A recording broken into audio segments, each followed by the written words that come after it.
Read it or skip it. Welcome to the deep dive. Today we're digging into something interesting. It's a book review. The book is The Sweetest Oblivion.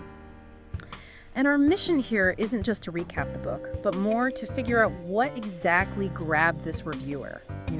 What made them want to talk about it. Right, and the review sets the scene pretty clearly. We're talking mafia romance here, focusing on these two, big New York families, the Abellis and the Russos. Okay, so jumping into the review itself, the main players seem to be Elena Abelli and this guy, Nicholas Russo. He also goes by Nico, or sometimes Ace. Yeah, Nico or Ace.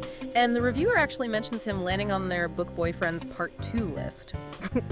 Which, that tells you something straight off, doesn't it? Kind of sets a tone. It definitely does. And the initial situation, according to the review, is pretty classic arranged marriage stuff. Elena, the younger sister, Adriana, she's supposed to marry Nico. It's all about uniting the families. But the review points out that, neither Adriana nor Nico is really thrilled about it. Not at all. Adriana's apparently in love with someone else entirely. So yeah, not a willing participant. And Elena, what's her deal, according to the reviewer? They call her the Sweet Abelli, known for being, gentle, beautiful. But there's a catch. Oh. Her father apparently considered her unfit for marriage. This is despite her being the older sister. It's tied to some kind of recent scandal. So she's sweet, but maybe complicated. Okay, sweet but unfit. Interesting contrast there. And this is where the reviewer thinks it really gets good, because despite this whole arrangement with the sister, Elena and Nico, they just kind of click. There's this pull. Even though he sounds pretty intimidating at first, the review mentions him being rude, this indomitable force. Exactly. He's tough. But Elena, the sweet one, she actually finds herself standing up to him, which is new for her, it seems. And Nico's reaction. He's fascinated, but also, annoyed. Annoyed that he wasn't given the option of Elena to begin with. Why wasn't she presented as a choice? Okay. So there's tension right from the start. Then what?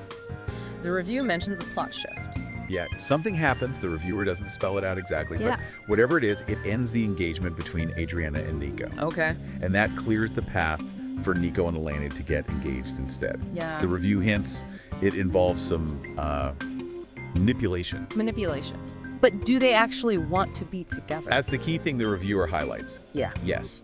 They both genuinely want it, even if they're kind of pretending it's just an obligation, for show. Gotcha. So they're together, they want to be, but there's still that cloud, the scandal. Exactly. The review frames the central conflict around that. Right. Will Elena's past scandal, whatever it was, come back and mess everything up for them? That's the big worry.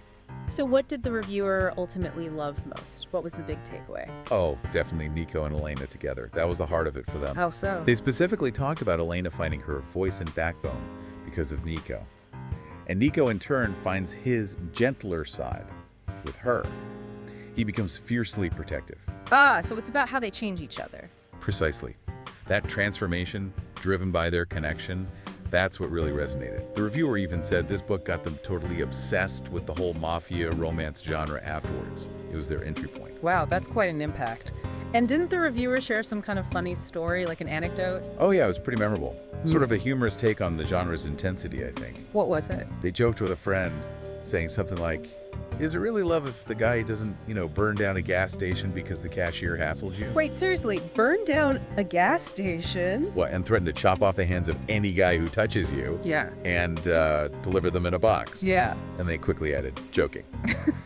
But still. Okay, wow, that's extreme. But yeah, definitely memorable. It paints a picture, doesn't it? Even as a joke. It really does.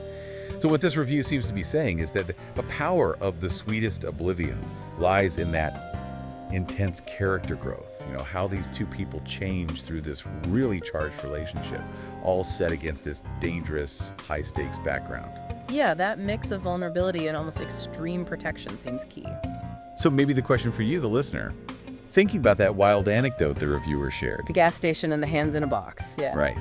What does that kind of over-the-top portrayal tell us about how things like loyalty and affection get shown in this specific genre? It's a pretty unique way to look at devotion, isn't it? Something to think about. Definitely something to think about. Read it or skip it. Read it or skip it.